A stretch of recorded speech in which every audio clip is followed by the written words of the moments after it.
Welcome to V3 news. లక్ష్యం సమాజహితం. నేను Emilia. ముందుగా హెడ్లైన్స్ చూద్దాం. తెలంగాణ వ్యాప్తంగా చివరి దశకు చేరుతున్న స్థానిక సంస్థల ఎన్నికల కౌంటింగ్. స్థానిక సంస్థల ఎన్నికల్లో దుమ్ము లేపుతున్న కారు.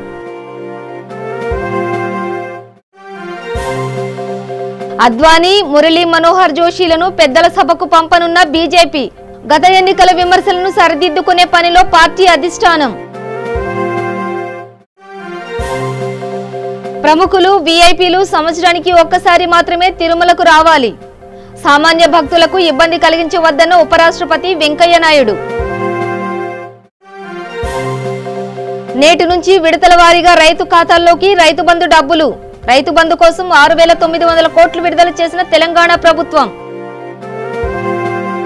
ఇక డీటెయిల్స్ చూస్తే తెలంగాణ రాష్ట్ర వ్యాప్తంగా నిర్వహించిన స్థానిక సంస్థల ఎన్నికల కౌంటింగ్ ఈ రోజు ఉదయం 8 గంటల నుంచి సిబ్బంది కౌంటింగ్ ప్రారంభించారు.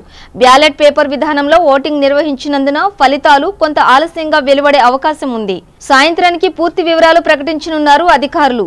తెలంగాణ రాష్ట్ర వ్యాప్తంగా 123 కేంద్రాలలో కౌంటింగ్ జరుగుతుంది. 538 జెడ్పీటీసీ, 5,817 ఎంపీటీసీ అభ్యర్థుల భవితవ్యం ఈ సాయంత్రానికి తేలిపోనుంది. ఎటువంటి అవాంఛనీయ సంఘటనలు జరగకుండా పోలీస్ యంత్రాంగం కౌంటింగ్ కేంద్రాల వద్ద గట్టి భద్రతా ఏర్పాట్లు చేసింది.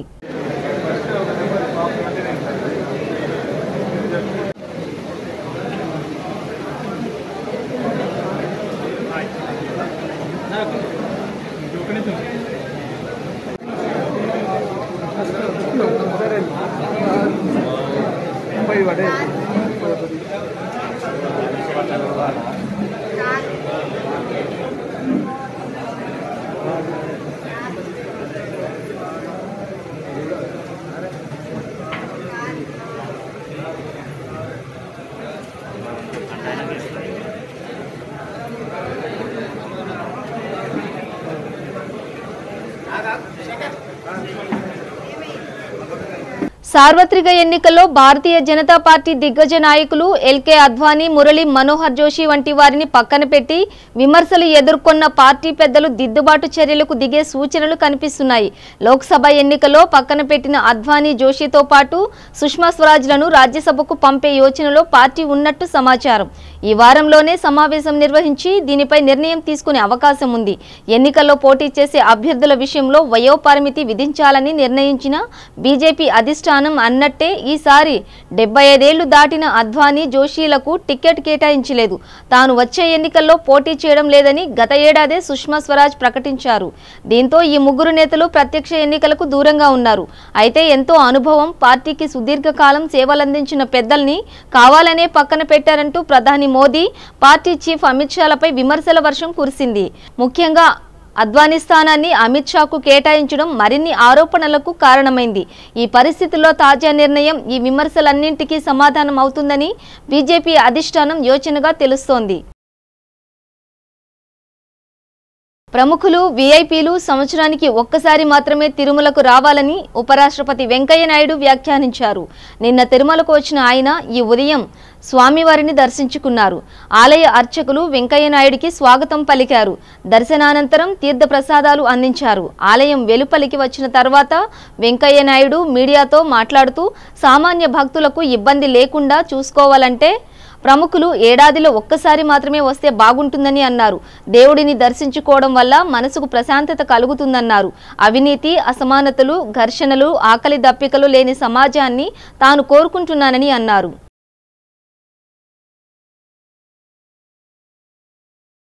తెలంగాణ ప్రభుత్వం, ఆ ప్రభుత్వ సారథి ముఖ్యమంత్రి కేసీఆర్ స్వయం పర్యవేక్షణలో నిర్మిస్తున్న ప్రతిష్టాత్మక సాగునీటి ప్రాజెక్టు కాళేశ్వరంలో భాగంగా నిర్మాణంలో ఉన్న రాంపూర్ పంప్ హౌస్ నిర్మాణాలను సీఎం కేసీఆర్ ఈ రోజు ఉదయం పరిశీలించారు.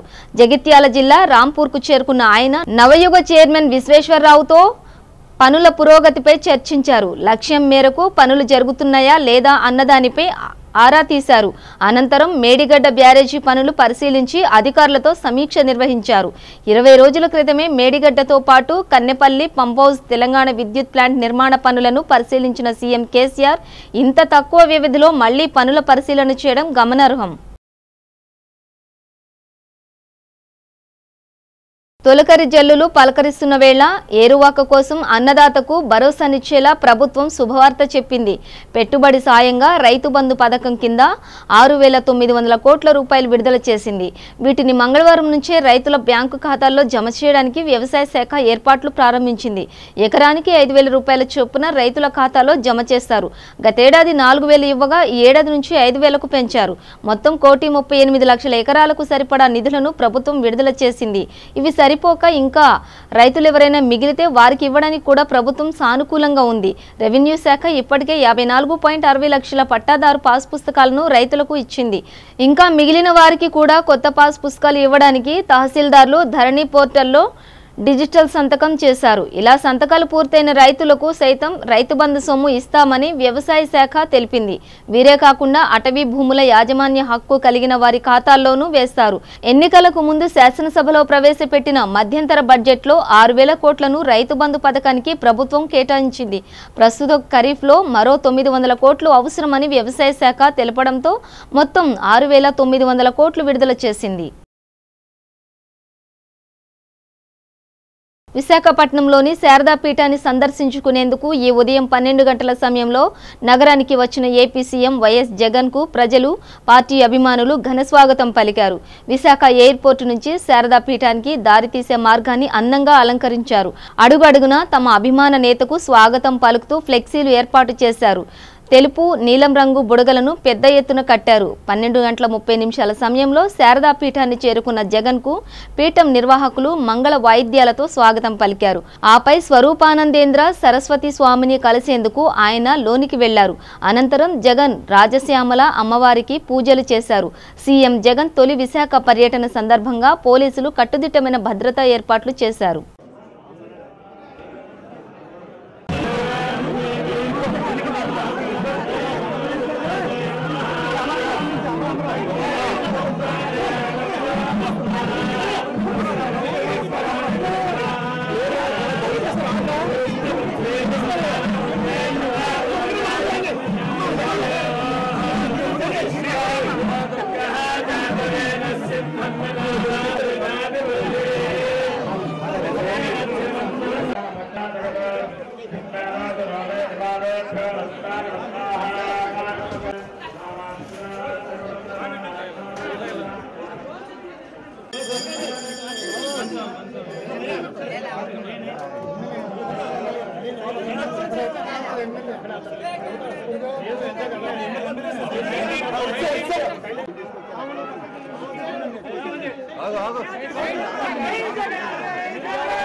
మంత్రి గారు కొంచెం బ్యాక్, కిరణ్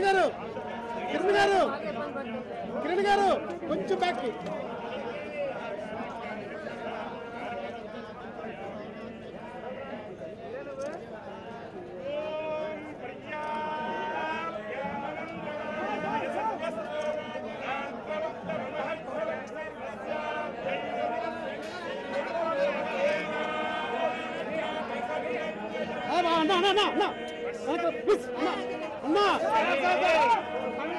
అన్నా నీకు చెప్తున్నప్పుడు అదా పక్క రా అన్నా.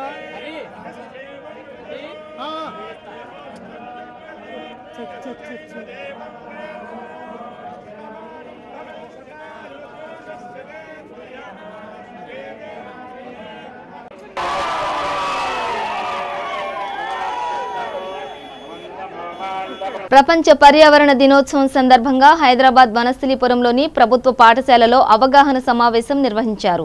ఈ సమావేశానికి LB Nagar MLA Devireddy Sudheer Reddy, GHMC commissioner దానా కిషోర్తో పాటు పలువురు నాయకులు, అధికారులు పాల్గొన్నారు. ఈ సందర్భంగా సమీప కాలనీలో పర్యటించిన నీటి వనరుల గురించి ప్రజలకు అవగాహన కల్పించారు. అనంతరం పాఠశాల ఆవరణలో ఏర్పాటు చేసిన సమావేశంలో మాట్లాడుతూ రానున్న వర్షాకాలంలో నీటిని వృధా చేయకుండా ప్రతి ఇంటిలో ఇంకుడు గుంతలు ఏర్పాటు చేసుకుని భూగర్భ జలాన్ని పెంచే విధంగా ప్రతి ఒక్కరూ తమ బాధ్యతగా భావించాలని వారు తెలిపారు.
Commissioner water board and GHMC commissioner ఇక్కడ జెడ్సీ హై స్కూల్లో ఇక్కడ మనం చేస్తున్నాము. తర్వాత ఒక 2 కిలోమీటర్ల వాక్ కూడా చేస్తాము. ఎక్కడైతే సప్లై ఉందో ఆ సప్లై టైంలో వాటర్ ఏ విధంగా వేస్ట్ చేస్తుంటే ఏ విధంగా నివారించాలి, వాటర్ వేస్ట్ చేయకూడదని ఒక ప్రజల అవగాహన క్రియేట్ చేయడం మేము ముఖ్య ఉద్దేశంతో ఈ యొక్క 2 కిలోమీటర్ల వాక్ అనేది చేయడం జరుగుతుంది. ఈరోజు ఈ వనస్థలిపురం వార్డులో గవర్నమెంట్ స్కూల్లో ఇంకుడు గుంత నిర్మాణానికి, అట్లాగే ఈ నీటిని పొదుపు చేయడం, ఈ కార్యక్రమానికి వచ్చిన వాలంటీర్స్ అందరికీ, ఈ కాలనీ ప్రజలందరికీ కూడా హృదయపూర్వక నమస్కారం. ఒక 10-15 సంవత్సరాల క్రితం అంతే ఇంతో ఎండాకాలం కూడా బయటికి వెళ్ళే పరిస్థితి ఉంది. కానీ ఇప్పుడు ఎండాకాలం కూడా బయటికి వెళ్ళే పరిస్థితి లేదు.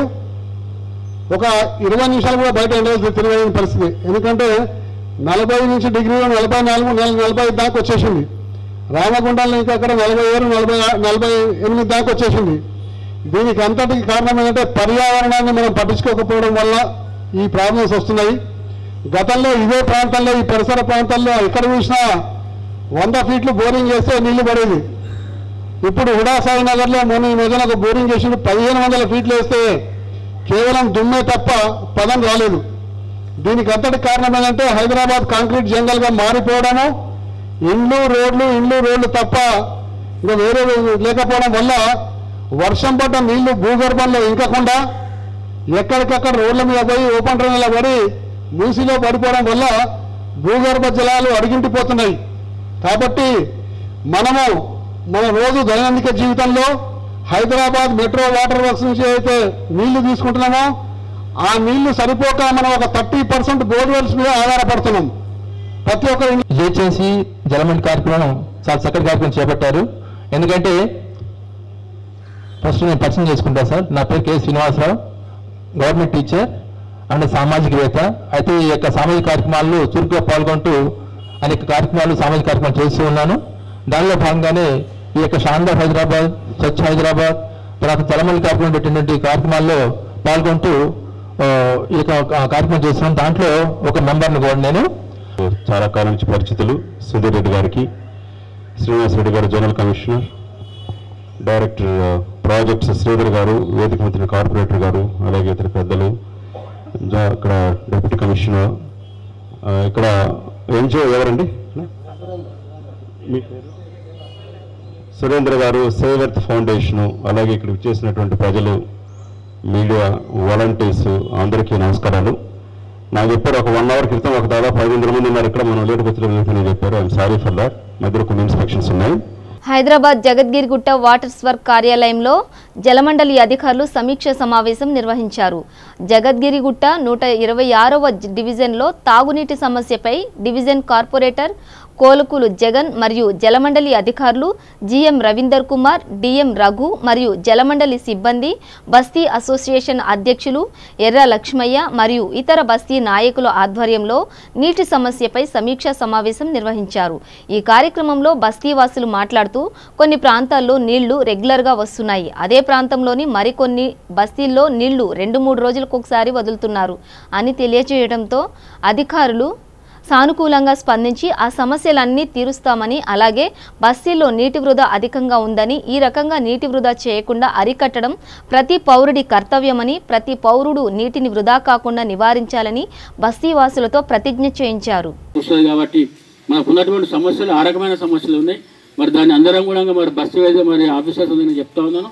మరి ఏ రోజు స్టార్ట్ చేస్తారో ప్రతి బస్సుకు ఒక రోజు టైం తీసుకొని వాటర్ వచ్చినప్పుడు మనము తిరిగే విధంగా మరి ఒక కార్యక్రమాన్ని ఏర్పాటు చేయాలని చెప్పేసి వాటర్ అధికారులకు మా కమిషనర్ గారికి చెప్తాను. ఇక వాటర్ వేస్ట్ అయితే మా సోదరులందరికీ బస్సు పేదలందరికీ తెలుసు, వాళ్ళు కూడా చెప్తా ఉంటారు. కానీ మహిళా మతాలు ముఖ్యంగా దాన్ని గమనించి మరి ఆ విధంగా నీళ్ళు వదలకుండా ప్రయత్నం చేయాల్సిన అవసరం ఉంది. మరి మనం వాలంటీర్స్ కూడా మరి కరెక్ట్గా గల్లీ తిరిగి మరి ఆ గల్లీ వాలంటీర్స్ ఉన్నప్పుడు వాళ్ళకు ఆ గల్లీ తిరిగేసి ఆ ఇల్లు మరి నీళ్ళు వచ్చినప్పుడు వాళ్ళు చెప్పిన కూడా కొంచెం కంట్రోల్ అవుతుంది. కానీ వాళ్ళు వాలంటీర్స్ కూడా వాళ్ళు నీళ్ళు వచ్చినప్పుడు వాళ్ళు పట్టుకోవడము, ఆ నీళ్ళు రాకపోతే వాళ్ళు వచ్చి అడగడమే ఉంది పర్సనల్ సబ్జెక్టు. మరి ఆ విధంగా కాకుండా మరి అందరూ కలిసికట్టుగా మరి ముందుకెళ్ళి ఈ యొక్క వాటర్ షో కార్యక్రమాన్ని మనం విజయవంతంగా ముందుకు తీసుకెళ్ళామని చెప్పి కోరుకుంటూ మరి వాటర్ షో అధికారులకు ఇంజనీరింగ్ అధికారులందరూ కూడా ధన్యవాదాలు తెలియజేస్తారు. అడిగినారు కూడా మీకు ఇన్ని ఎందుకు అవసరం అండి అంటే నేను అదే విషయం చెప్పడం జరిగింది. సార్ మా గుట్ట ప్రాంతము నాకు ఈ అండిలేషన్స్ ఎక్కువ ఉంటాయి, దాంట్లో వాల్స్ పెట్టకపోతే నీళ్లు రావు సార్, అందరికి కిందికి వెళ్ళిపోతుంటాయి ఇది ఉందని చెప్పి ఆయన కూడా దాన్ని అర్థం చేసుకున్నారు. వేరే ప్రైవేట్స్ వాళ్ళు దానికి కొంచెము అన్ని వాల్స్ లేవని చెప్తే కూడా ఎండీ గారు చెప్పడం జరిగింది వాళ్ళకు, లేదు మీరు పెట్టాల్సి ఉంటుంది కంపల్సరీ అని చెప్పి. సో 402 వాల్స్ మనకు కావాలని చెప్పి మేము ఇచ్చిన రిక్వెజిషన్ని సార్ కూడా నోట్ చేసుకున్నారు, వాళ్ళకి ఆదేశాలు కూడా ఇచ్చినారు సార్. ఇంకోటి ఈ పైప్ లైన్లు ఇది కూడా ఇది హడ్కో వాళ్ళు మళ్ళీ ఇప్పుడు వాళ్ళు పైపులకు ఆర్డర్ చేసినారు. మరి 1 month లోపలే కంప్లీట్ చేస్తామని చెప్పినారు. నిన్న కూడా సభాముఖంగా పగలంతా 40 డిగ్రీలకు మించిన ఉష్ణోగ్రత, సాయంత్రానికి ఈదురుగాలులు, ఉరుములు, మెరుపులతో కూడిన వర్షం. గడిచిన 2 రోజుల్లో తెలుగు రాష్ట్రాలు చూసిన వాతావరణ పరిస్థితి ఇది. ముఖ్యంగా నిన్న పలు ప్రాంతాల్లో విస్తారంగా వర్షం కురిసింది. పెనుగాలులతో భారీ వర్షం పడటంతో హైదరాబాద్, శ్రీకాకుళం, కర్నూలు, గుంటూరు, అనంతపురం, నిజామాబాద్, వరంగల్ తదితర ప్రాంతాల్లో ప్రజలు తీవ్ర ఇబ్బందులు పడ్డారు. ఇక ఈ వేసవికి వరుణుడికి ముగింపు పలికినట్టేనని వాతావరణ శాఖ అధికారులు అంచనా వేస్తున్నారు. అయితే ఈ వర్షాలకు నైరుతి రుతుపవనాలు కారణం కాదని, ఉపరితల ద్రోణి బంగాళాఖాతంలోని ఆవర్తనాలు ఏర్పడడమే కారణమని అధికారులు వెల్లడించారు. దీని కారణంగానే తెలంగాణలో పలు ప్రాంతాల్లో వర్షాలు కురిశాయని, గంటల వ్యవధిలోనే తీవ్ర వేడి, ఉక్కుపోతలతో పాటు చల్లదనాన్ని ప్రజలు అనుభవించారని అన్నారు. ఇక నైరుతి రుతుపవనాలు చురుకుగా కదులుతున్నాయని, 6వ తేదీ నాటికి కేరళను తాకవచ్చని హైదరాబాద్ వాతావరణ కేంద్రం అధికారి రాజారావు వెల్లడించారు.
బులెటిన్లో షార్ట్ బ్రేక్ తీసుకుందాం.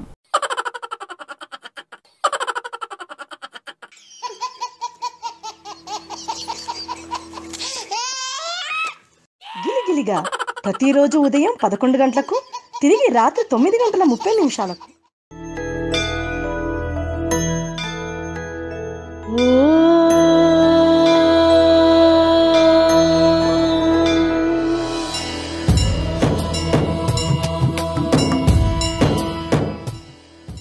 గుడి గంటలు ప్రతిరోజు ఉదయం 6 గంటలకు.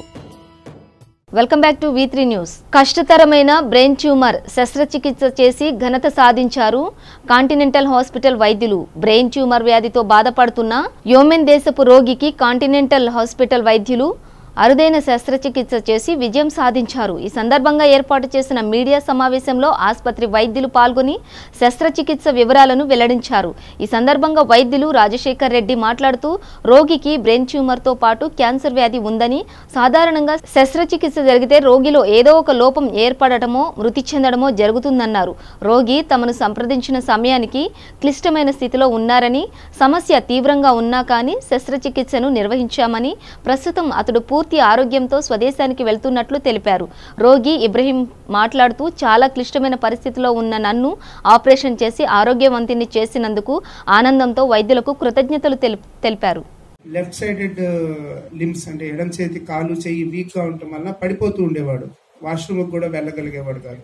సో దీనివల్ల పేషెంట్ అటెండెన్స్ అన్ని పనులకి చూసుకోవాల్సి వస్తూ ఉండేదని వాళ్ళ కుటుంబ సభ్యులు బాధపడతా ఉండేవారు. సో ఈ సమయంలో సర్జరీ చేయటం చాలా రిస్క్. లెఫ్ట్ సైడ్ కాళ్ళు చేయి పడిపోతుంది, మాట పడిపోతుంది, అన్కాన్షియస్ గా ఉంటాడు, వెంటిలేటర్ మీదకి వెళ్ళిపోతాడు. ఈ మాటలు ఆయన రోజు ఏఎంఎంలోను, సౌదీలోను, అన్ని కంట్రీస్ లోనూ విన్నారు. సో చివరికి ఎవరో చెప్తే హైదరాబాద్ లో చాలా బాగా చేస్తారని హైదరాబాద్ వచ్చారు.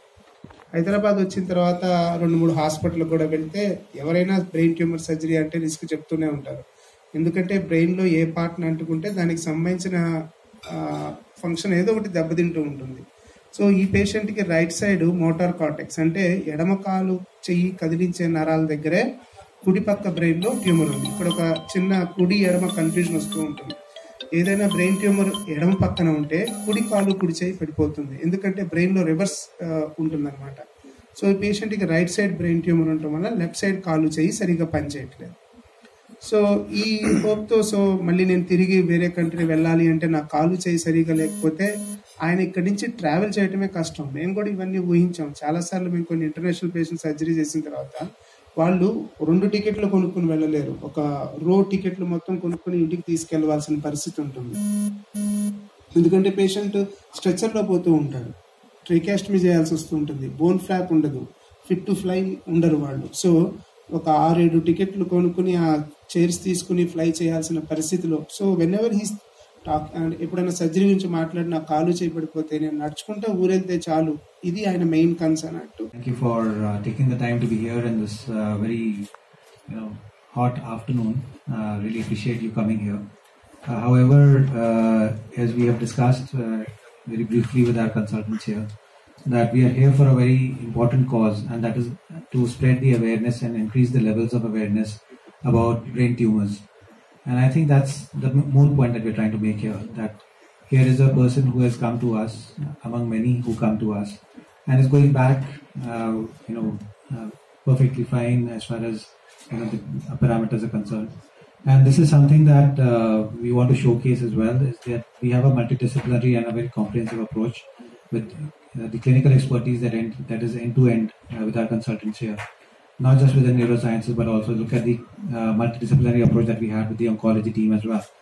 So this is where I think we make a difference as an organization, and we hope that on this occasion we would be able to spread. World rain water saving day సందర్భంగా హైదరాబాద్ మలక్పేట్లో స్వచ్ఛంద సంస్థల ప్రతినిధుల ప్రతి ఇంటికి ఇంకుడు గుంతలు ఉండాలని rally నిర్వహించారు.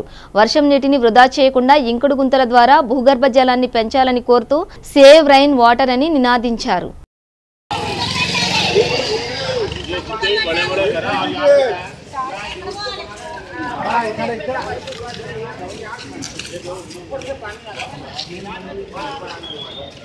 హైదరాబాద్ లకడీ కపూల్లోని తెలంగాణ ప్రభుత్వ సలహాదారులు రమణాచారి కార్యాలయంలో ప్రముఖ గాయకుడు బాలసుబ్రహ్మణ్యం 72వ జన్మదిన వేడుకలను పురస్కరించుకుని పాడుతా తీయగా ప్రారంభ విజేత పార్థసారథికి బాలసుబ్రహ్మణ్యం పేరుతో అవార్డు ప్రదానం చేశారు. ఈ సందర్భంగా రమణాచారి మాట్లాడుతూ ఈ అవార్డుకు పార్థసారథి సరైన వ్యక్తి అని తెలిపారు. బాలసుబ్రహ్మణ్యం పాడిన అన్నమయ్య జననం పాట నాడు అన్నమయ్య జననం అయితే నేడు బాలసుబ్రహ్మణ్యం జననం బాలు దేవుడు అందించిన ఒక వరమని ఆయన కొనియాడారు. ఈ కార్యక్రమానికి సభ అధ్యక్షుడిగా ఆకృతి సుధాకర్, గాయకుడు బాలసుబ్రహ్మణ్యంతో పాటు పలువురు ప్రముఖులు పాల్గొన్నారు.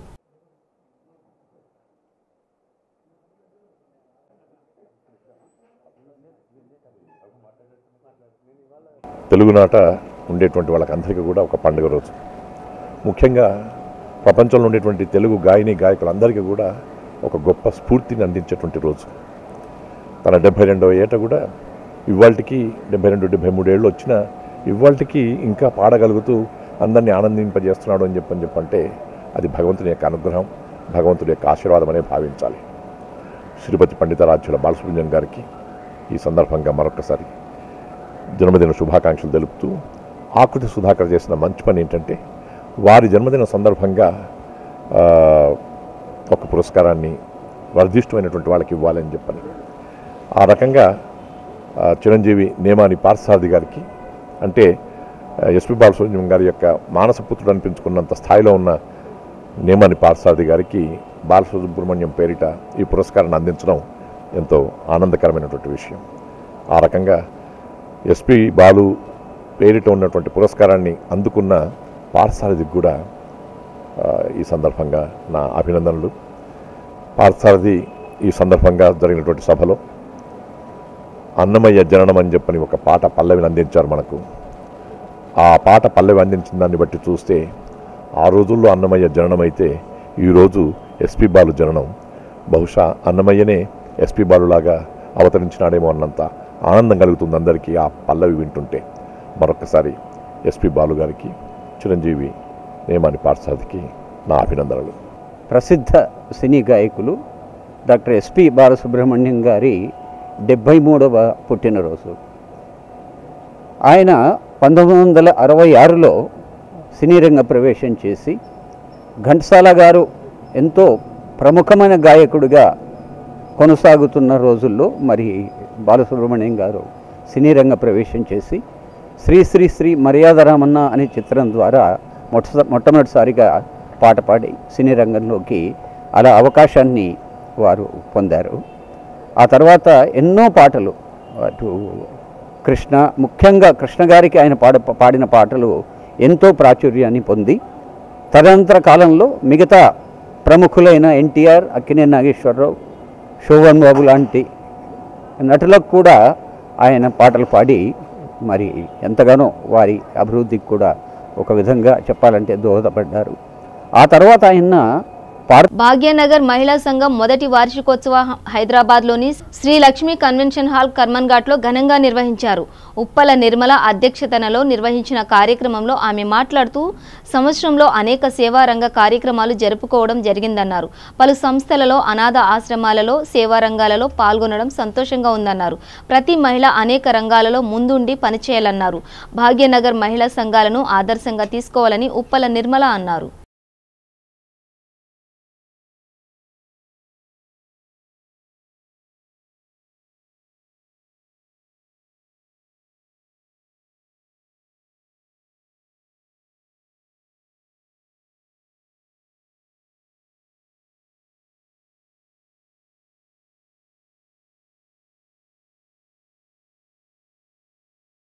నమస్కారం.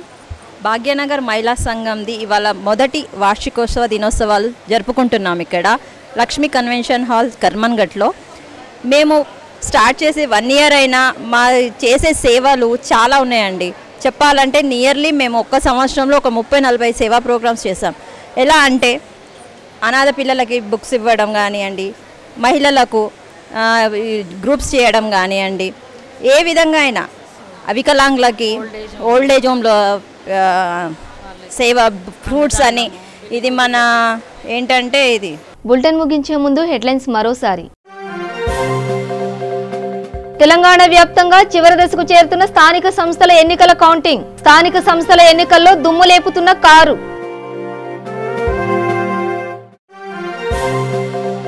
అద్వానీ, మురళీ మనోహర్ జోషిలను పెద్దల సభకు పంపనున్న బీజేపీ. గత ఎన్నికల విమర్శలను సరిదిద్దుకునే పనిలో పార్టీ అధిష్టానం. ప్రముఖులు, వీఐపీలు సంవత్సరానికి ఒక్కసారి మాత్రమే తిరుమలకు రావాలి. సామాన్య భక్తులకు ఇబ్బంది కలిగించవద్దన్న ఉపరాష్ట్రపతి వెంకయ్య నాయుడు. నేటి నుంచి విడతల వారీగా రైతు ఖాతాల్లోకి రైతు బంధు డబ్బులు. రైతు బంధు కోసం 6,900 కోట్లు విడుదల చేసిన తెలంగాణ ప్రభుత్వం. ఇవి బులెటిన్ విశేషాలు. చూస్తూనే ఉండండి V3 న్యూస్, లక్ష్యం సమాజహితం.